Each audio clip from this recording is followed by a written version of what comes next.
بسم اللہ الرحمن الرحیم الحمد للہ رب العالمین والصلاة والسلام على سید الانبیاء والمرسلین وعلى آلہ واصحابہ اجمعین اما بعد فاعوذ باللہ من الشیطان الرجیم بسم اللہ الرحمن الرحیم قد افلح من تزكى وذكر اسم ربه فصلى وقال النبي صلى الله عليه وسلم او كما قال عليه الصلاة والسلام قرة عيني في الصلاة خالق نے کیا بنائی ہے نور نظر نماز خالق نے کیا بنائی ہے نور نظر نماز اندھیرا تھا جہاں میں اگر نہ ہوتی نماز اے مسلمانوں بہرے غفلت پہ تیری ہستی نہیں اے مسلمانوں بہرے غفلت پہ تیری ہستی نہیں دیر جنت اس قدر سستی نہیں آج مجھے اجازت دیجئے کہ مذہب اسلام کے سب سے اہم رکن پر روشنی ڈالو وہ اتنا اہم رکن ہے قرآن کے سینکڑوں سے زیادہ اس آیات میں کام کرنے کا حکم اور تاکید آئی ہے کوئی پیغمبر ایسا نہیں آیا جس کو نماز کا حکم نہیں دیا گیا ہو اور اس نے اپنی امت پر پیش نہ کیا ہو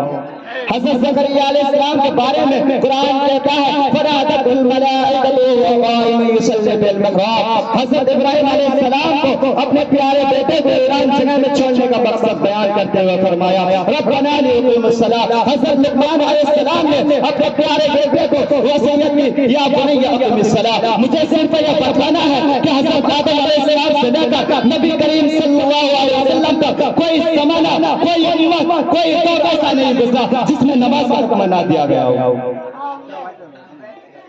مسلمان بھائیوں اللہ نے دین کو نماز کے ایک صفی بنایا ہے جو فرق کرتی ہے کون متقی ہے کون شقی ہے کون مسلمان ہے کون شیطان ہے لوگ تو آج اس کو ولی مانتے ہیں جس سے تعویذ سے آرام ملتا ہے لوگوں کی نسوں میں ولی کو ہوتا ہے جو صاحب کرامت ہوتا ہے لوگ تو آج اس کو پیر مانتے ہیں جو عورتوں کو لڑکا پیدا ہونے کی بشارت دیتا ہے لوگ تو آج اس کو اللہ والا مانتے ہیں جو غیب کی باتیں بتلاتا ہے مسلمانوں اور میں بتاتا ہوں کہ کی پہچان کیا ہوتا ہے ولی کس کو بناؤ گے کتنے پیشے مانو گے ابدال کون ہوتا ہے اور امام کیسا ہوتا ہے یہ کسوٹی جس کو آخر السما شہنشاہ دو عالم صلی اللہ علیہ وسلم نے آسمان سے جا کر لے آئے ہیں اگر اس پر کوئی برا اترتا ہے یعنی نماز کی پابندی کرتا ہے خطب بھی بن سکتا ہے ابدال بھی ہو سکتا ہے اگر نماز نہیں پڑھتا تو اس کا چھپا کپا بننا بڑے بڑے کاریہ کچھ کام کا نہیں ہے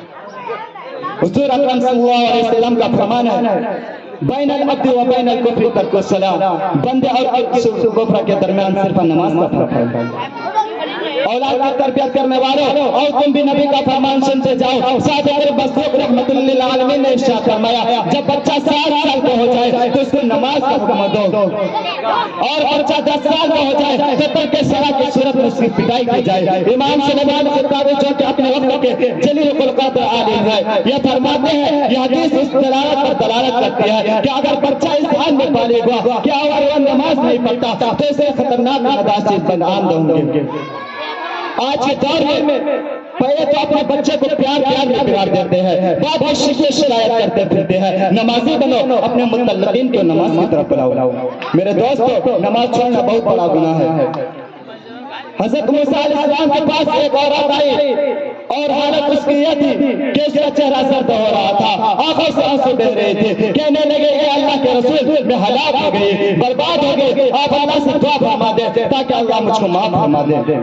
حضرت موسیٰ علیہ السلام نے اس عورت سے فرمایا پہلے تو یہ بتاؤ کیا گناہ ہوا اس عورت نے بتایا اے اللہ کے نبی مجھ سے زنا کا صدور ہو گیا تھا پھر لڑکا پیدا ہوا تو میں نے اس کو قتل کر دیا حضرت موسیٰ علیہ السلام غصہ ہو گئے فوراً اس عورت کو ڈانٹ کر فرمایا کم تک دور ہو جاؤ اور لوگوں سے کہا چلتے کرو اس کو یہاں سے نکال دو کہ اس گناہ کی نحوست سے ہمارے پر عذاب نازل نہ ہو جائے وہ عورت نے آیت دل بستہ اور مایوس ہو کر چلی گئی. ادھر آسمان اور زمین کا مالک یہ سب کچھ دیکھ رہا تھا اور سن رہا تھا. فوراً اللہ کی رحمت جوش میں آئی. حضرت جبرائیل علیہ السلام کو موسیٰ علیہ السلام کے پاس بھیجا گیا. حضرت جبرائیل علیہ السلام نے موسیٰ علیہ السلام سے کہا اے موسیٰ تم نے کیا کیا؟ تم نے ہماری گناہگار بندی کو واپس کیسے کر دیا؟ تم نے اسے یہ کیسے کہہ دیا کہ تیرا کوئی علاج نہیں ہے؟ اے موسیٰ یاد رکھو کیا تم زنا سے بڑا کوئی گناہ نہیں سمجھتے ہو؟ اے موسیٰ یاد رکھو سب سے بڑا گناہگار وہ ہے جو نماز کو ترک کرتا ہے. ایک جگہ محسن انسان صلی اللہ علیہ وسلم نے ارشاد فرمایا قرۃ عینی فی الصلاۃ، میری آنکھوں کی ٹھنڈک نماز میں ہے. جب کوئی نبی کا امتی نماز میں کھڑا ہوتا ہے یعنی نبی کریم صلی اللہ علیہ وسلم کو آنکھوں کو ٹھنڈک پہنچاتا ہے. اور جب کوئی شخص نماز کو ترک کرتا ہے گویا کہ نبی کریم صلی اللہ علیہ وسلم کا آنکھوں کو تکلیف پہنچاتا ہے. حضرت عمر فاروق رضی اللہ عنہ کی خلافت کا زمانہ تھا. ایک دریا کا تیل زمین پر گر جاتا ہے، زمین نہ اس کو پی لیتا ہے جیسا کہ زمین کی خاصیت ہے. لوگوں دریا کی ایمانی اور فراست دیکھو اور اتنے عدل و انصاف والی حکومت ہوگی. دریا اور میں ایک گھاٹ پر پانی پی لیا کرتے تھے. دریا کا مقدمہ لے کر حضرت عمر فاروق رضی اللہ عنہ کے پاس گئی اور زمین میں تیل چوس لینے کے بارے میں شکایت کی. حضرت عمر فاروق رضی اللہ عنہ نے کاغذ کے ایک ٹکڑے پر کچھ لکھ کر دیا اور اس بڑی اماں سے کہا اے بڑی اماں اس کو لے جاؤ اور جہاں پر تمہارا تیل گرا ہے وہاں پر اس کاغذ کو رکھ دو. بڑی آ گئی اور چوہی اور کاغذ وہاں پر رکھا گیا. فوراً زمین لرز گئی اور کانپنے لگی اور سارا تیل اگل دیا. لوگوں نے بڑا تعجب کیا. وہ کاغذ کھول کر دیکھا تو اس پر لکھا ہوا تھا اے زمین یا تو بڑی اماں کا تیل واپس کر دے ورنہ میں تیرے اندر کسی بے نمازی کو دفن کروں گا. میرے دوستو کہ جب بے نمازی سے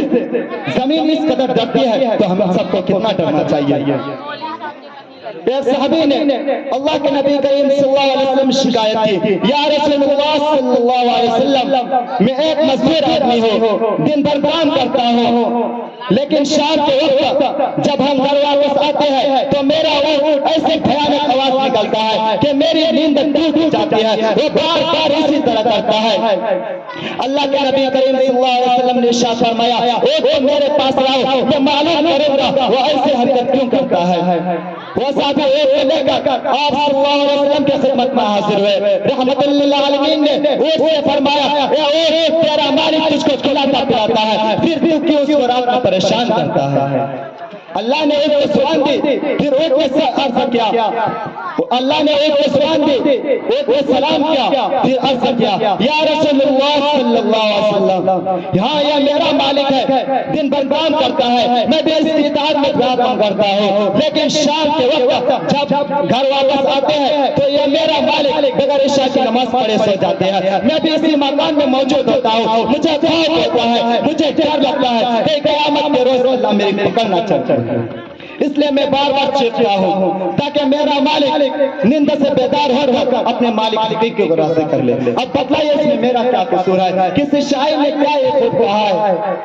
کس قدر تم پہ گرا نمازی کے لیے بیداری، کس قدر تم پہ گرا نمازی کے لیے بیداری، ہم سے کب پیارا ہے نیند تمہیں پیاری. اسی بات پر میں اپنی تقریر ختم کرنا چاہتا ہوں. ما توفیقی الا باللہ. ماشاء اللہ.